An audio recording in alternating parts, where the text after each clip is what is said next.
साल 971 ईस्वी।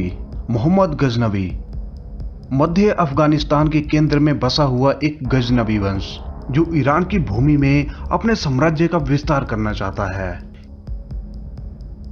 ये एक तुर्की मूल का था जो अपने राज्य को सुन्नी मुस्लिम के साम्राज्य के रूप में आगे बढ़ाना चाहता था। उसके द्वारा जीते हुए प्रदेशों में पूर्वी ईरान, अफगानिस्तान, मध्य एशिया, पाकिस्तान और उत्तर पश्चिम में बसे हुए भारत के कुछ प्रदेश थे। मोहम्मद गजनवी के युद्ध में शिया मुस्लिम और हिंदुओं का नाम आता है। भारत में इस्लाम लाने और आक्रमण के दौरान लूटपाट मचाने के कारण ही हिंदू समाज में इसे आक्रामक शासक के रूप में माना जाता है। मोहम्मद गजनवी ने भारत में आकर काफी पैसा लूटा और अपने साम्राज्य को धनी बनाया। मोहम्मद गजनवी पहला शासक था जिसे सुल्तान की उपाधि दी गई थी। अपने शासनकाल के दौरान उसने कई हिंदू राज्यों पर आक्रमण किया और वहां पर भारी मात्रा में लूटपाट मचाई।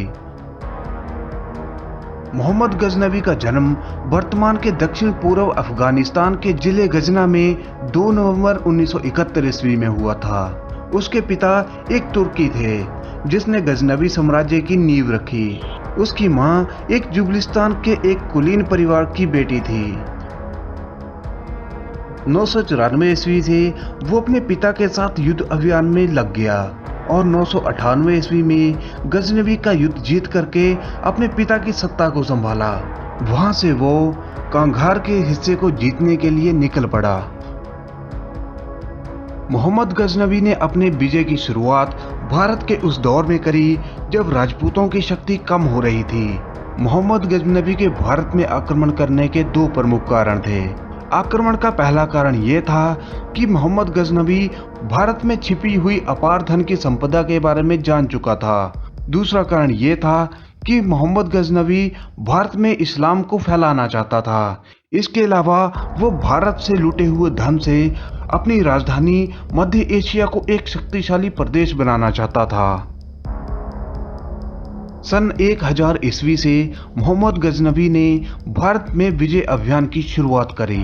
अपनी मृत्यु तक मोहम्मद गजनवी ने भारत पर 17 बार आक्रमण किया। उसके विजय अभियान में उसका सबसे पहले रास्ता जयपाल ने रोका। मोहम्मद गजनवी ने राजा जयपाल को हरा करके वहां की संपत्ति को लूट लिया। उसके बाद जयपाल के पुत्र ने मोहम्मद गजनवी से बदला लेना चाहा, लेकिन मोहम्मद गजनवी ने उसे भी पराजित कर दिया। सन 1009 ईस्वी से लेकर के सन 1026 ईस्वी तक मोहम्मद गजनवी ने काबुल, कन्नौज, मथुरा, कांगड़ा, थानेश्वर, कश्मीर, ग्वालियर, मालवा, बुंदेलखंड, बंगाल और पंजाब के इलाकों पर आक्रमण किया था। मोहम्मद गजनवी ने अपने जीवन में कभी भी हार नहीं खाई थी। ऐसा भी कहा जाता है कि वो हमेशा भारत में गर्मियों के दिनों में ही आक्रमण करता था और मानसून शुरू होने के साथ साथ वापस लौट जाता था। इस बात का कारण ये था कि वो पंजाब में बहने वाली नदियों से बचना चाहता था। उसे डर था कि कहीं उसकी सेना उन नदियों में अटक न जाए। इसके अलावा 17 आक्रमणों में उसने कई बार साम्राज्य को नस्तानाबूद कर दिया। राजा जयपाल हिंदू साम्राज्य का एक शासक था। मोहम्मद गजनवी उसके खिलाफ पहले ही लड़ चुका था जब गजनी का राज्य मोहम्मद गजनवी के पिता के हाथ में था। जब मोहम्मद गजनी वहां का राजा बना तो उसने अपने पुराने दुश्मन से बदला लेना चाहा और हिंदू शाही साम्राज्य पर आक्रमण करने की योजना बनाई। 1001 ईस्वी में मोहम्मद गजनी ने हिंदू शाही साम्राज्य पर धावा बोला। इस आक्रमण में 15,000 हिंदू सैनिकों को मार डाला और जयपाल को बंदी बना लिया। राजा जयपाल को उसने अन्य 15 रिश्तेदारों और 5 लाख गुलामों के साथ बंदी बना लिया। महमूद ने उसकी सारी संपत्ति को लूट लिया और जयपाल ने अपने आप को आजाद करवाने के लिए महमूद गजनवी को 2.5 लाख दिनार दिए और 5 लाख भारतीयों को गुलाम बनाकर गजनी में लाया गया। हालांकि जयपाल आजाद हो गया था, लेकिन वो अपने अपमान को सहन नहीं कर पाया और उसने आग में कूद करके आत्महत्या कर ली। जयपाल की मृत्यु के बाद हिंदू शाही साम्राज्य का राजा उसका पुत्र आनंदपाल बना। 1008 ईस्वी में महमूद गजनवी ने एक बार फिर से वहां पर आक्रमण बोल दिया। आनंदपाल ने अन्य हिंदू राजाओं से मदद मांगी और उज्जैन, ग्वालियर, कलिंजर, कन्नौज, दिल्ली, अजमेर आदि राजाओं ने आनंदपाल के लिए सेना भेजी। पेशावर के युद्ध क्षेत्र में दोनों सेनाएं आमने सामने हुई, लेकिन किसी ने भी आक्रमण नहीं किया। नगरकोट के मंदिरों में रखा हुआ धन काफी प्रसिद्ध था, इसीलिए मोहम्मद गजनवी ने अपना निशाना नगरकोट को बनाया। मोहम्मद गजनवी ने आगे बढ़ते हुए नगरकोट को अपने कब्जे में ले लिया और वहां पर रखा हुआ सारा धन, सोना और चांदी लूट लिया। इसके बाद वो वापस अपनी राजधानी में भारत की लूटी हुई संपत्ति को ले गया। महमूद अब जान चुका था कि हिंदुओं के मंदिर में बहुत सारा धन है, इसीलिए उसने 1014 ईस्वी में अगला निशाना थानेश्वर के मंदिर को बनाया। हिंदू उसके साथ संधि करने के लिए तैयार थे, लेकिन गजनवी नहीं माना।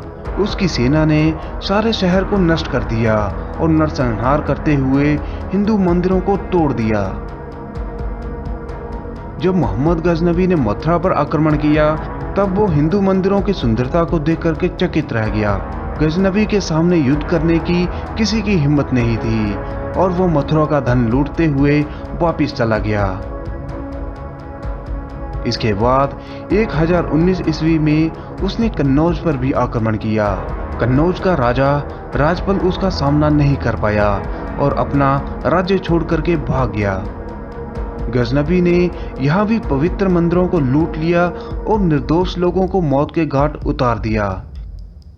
कन्नौज के राजा ने मोहम्मद गजनवी की गुलामी को स्वीकार किया और उसके बाद गजनवी वापिस लौट गया।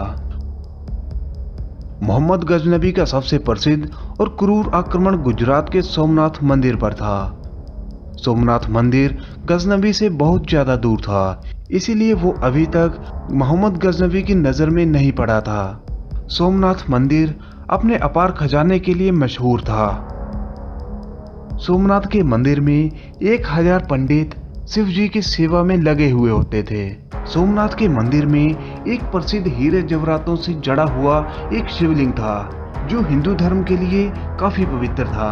अपने पवित्र मंदिर को बचाने के लिए हिंदू राजपूत मोहम्मद गजनवी की सेना के सामने आए। उधर गजनवी की सेना अल्लाहू अकबर चिल्लाते हुए मंदिर के अंदर घुस गई।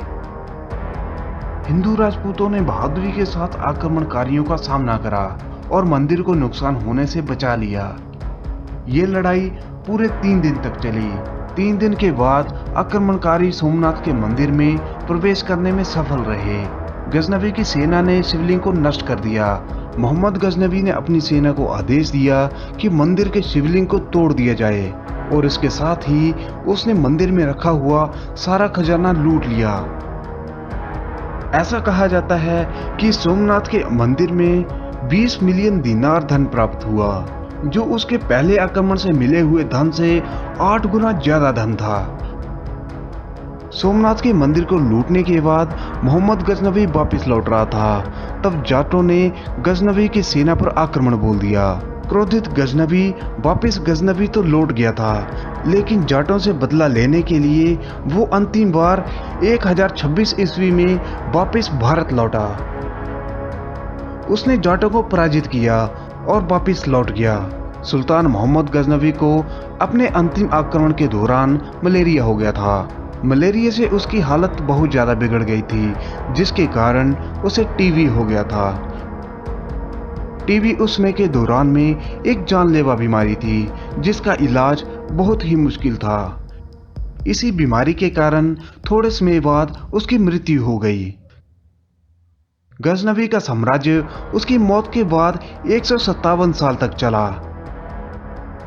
गजनवी साम्राज्य के ज्यादातर हिस्से पर बाद में सेल्जुक साम्राज्य ने राज किया। इसके बाद 1150 ईस्वी में मोहम्मद गौरी ने गजनी साम्राज्य पर कब्जा कर लिया। इस तरह से मोहम्मद गजनवी के साम्राज्य का अंत हो गया। तो दोस्तों, इतिहास के बारे में आपको मोहम्मद गजनवी पर यह वीडियो कैसी लगी, प्लीज कमेंट करके हमें जरूर बताएं। अगर आपको ये वीडियो पसंद आती है तो प्लीज़ वीडियो को लाइक करें और इतिहास के बारे में इस तरह की वीडियो देखने के लिए प्लीज़ इस चैनल को जरूर सब्सक्राइब करें। तो दोस्तों मिलते हैं हम अगली वीडियो में, तब तक के लिए जय हिंद।